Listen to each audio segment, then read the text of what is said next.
guys, we're gonna do some depression era cooking today. This meal is so easy and so delicious and so inexpensive. It's really hearty, it stretches a little bit, goes a long way, and it will feed a lot of people.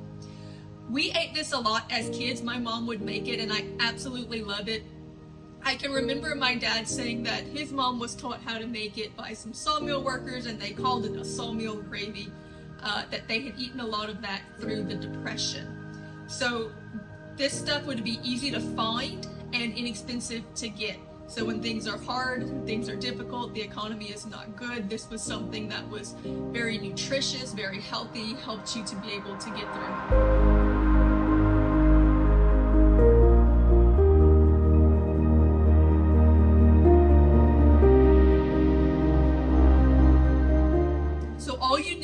For this very hearty, delicious meal is some ground meat or whatever meat you have on hand. We always did it with ground meat.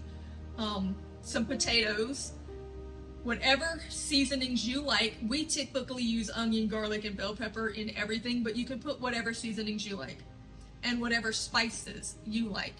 I typically put a seasonal, a Louisiana Cajun seasonal, garlic powder, black pepper, red pepper, salt, that general garlic powder combination of the things that I like, but use whatever you want. Salt and pepper is sufficient, that will work. Some rice and some water, and that's it. And that's one of the reasons that this was a Great Depression era food, is because you didn't need a whole lot of ingredients to make a really big, nice meal. So you got potatoes, seasonings, spices, water, rice, meat. Done. So I'm going to show you now how to do it.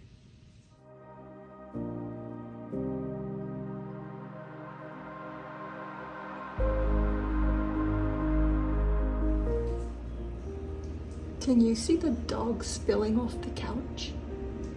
Why is he so weird? He's so weird. He's so weird. First thing we're going to do is brown our meat.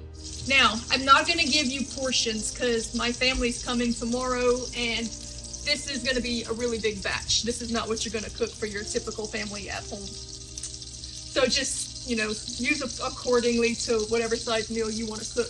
But here's the thing about Depression cooking. They didn't have exactly the same things every time they cooked because things were hard to come by. So they didn't have written down, follow this exact instruction kind of meals. So if you're looking for, exact recipes, that's not going to happen usually with Depression era foods because you're going to use what you have. So just make it work with whatever you have, whatever portion you have, how many potatoes you have, or how much ground meat you want to cook. The important thing to know is that you're just starting with your meat. Whatever meat you have, however much you have, however much you're cooking for, do that. So just think you would be cooking a pot of spaghetti with loose ground meat for your family, and however much ground meat you normally would do for that is what you're going to do. And we're just going to start to brown this a little bit. For most people, that's going to be about a pound of ground meat. For me, I don't know what I have here, at least 3 pounds.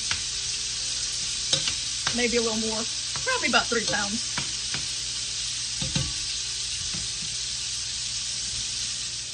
I always season my meat while it's browning.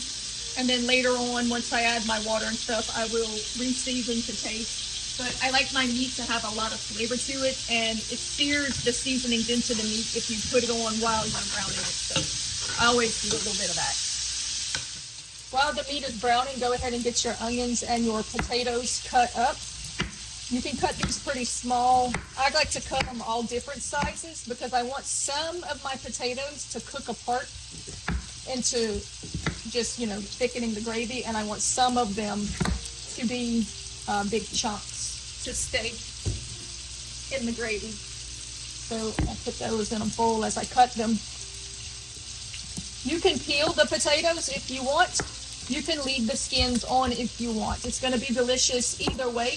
In Depression cooking, for the most part, they would have left the skins because there is a lot of nutrition in the skins, and they would not have wasted that because they were desperate. Remember, 2 million Americans starved to death during the Depression. But for my family, our kind of rule of thumb has always been if you buy it from the store, go ahead ahead and peel the peelings off. But if you grow it in your garden, then leave the peelings on. The reason for that is because you don't know what kind of chemicals or pesticides or growth retardants they have put on the potatoes in the store. You know what's on the ends of your potatoes if they came out of your garden. So for me, I like to try to leave the peelings on as much as I can. Once your meat has mostly browned up, we're going to go ahead and add our seasonings, my onions, garlic, and peppers. We're going to stir that in and let it wilt for a little while, a few minutes. And I'll show you what it looks like once it's wilted. My pot is flooding.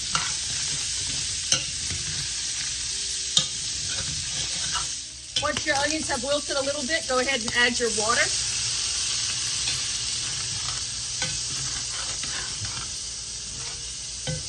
Once you add your water and stir it around, you're going to see a lot of gravy come up from the bottom. It's going to be real brown. We're going to add enough water for right now to at least cover our meat.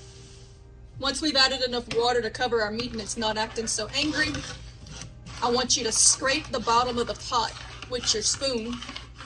We have snub nose spoons here to help with this, to make sure all that good stuff is off the bottom and into the gravy, because that's what's going to flavor your gravy up really good.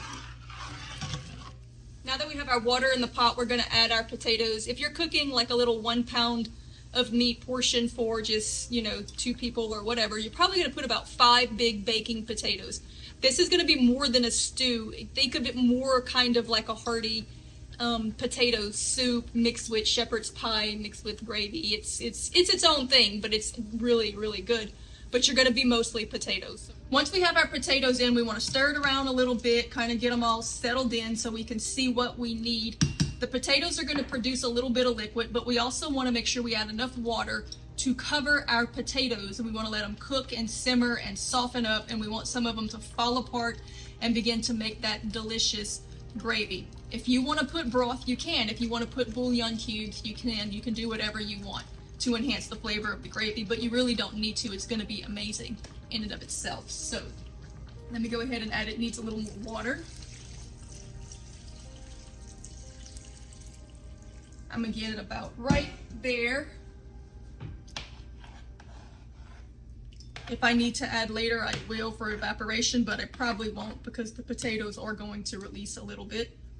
And I'm just going to let it go. It's going to cook on its own for a little while, and we'll come back and look at it once the potatoes have softened up.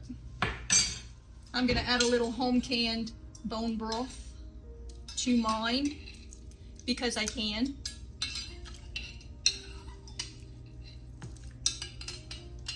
I made a joke and didn't realize it. I'm so funny because I can. Because I can things. I can. Because I can add things. Do you get it? All right. This is going to thicken down a lot. So you're going to want to, once it starts to get thick, come check it every once in a while, stir it, make sure nothing's sticking.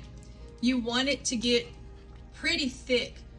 I don't know if you can see this. It's going to look really creamy. I'll give you a close up. You want it to be kind of like the consistency of a good potato soup. Imagine mashed potatoes with the gravy all mixed in it together, combined with a potato-y, beefy stew. And you're gonna get about where you need to be. And we're gonna go ahead and turn this off and let it cool just a little bit because you don't want to taste it like this. It's hot lava. But definitely, adjust seasonings at this point however you like. Taste it. You're probably going to have to add more salt because the potato is going to absorb quite a bit of salt. So just taste it and season it, and be careful because when it gets real thick like this, it's going to start getting real poppy and splashy. A little bit of, as you can see, those few ingredients really did make a whole heck of a lot here. It may not look like much, but it is delicious. And a pot this size served over rice will easily feed 25 to 30 people. And it probably costs less than $10 to make, so less than one combo meal at a fast food restaurant. All right, so you want to serve this on rice. You don't want to put a whole lot of rice because it's very thick and hearty, so you'll end up with way more than what you realize. And you just put your gravy on the top. And typically, this is how you would serve a sawmill gravy. My husband, however, is a very cheesy guy who is holding the camera. It sounded like Squidward.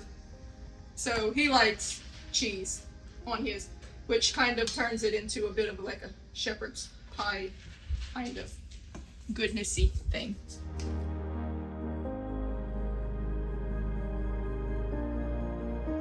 Food that you have given us, Lord, we ask that you would bring in nourishment to our bodies, bless the hands that have prepared it. Lord, we just look to you, the author and the finisher of our faith. We thank you, Lord, for all your many blessings and above all, who you are. In Jesus' name. Is it good? It's great.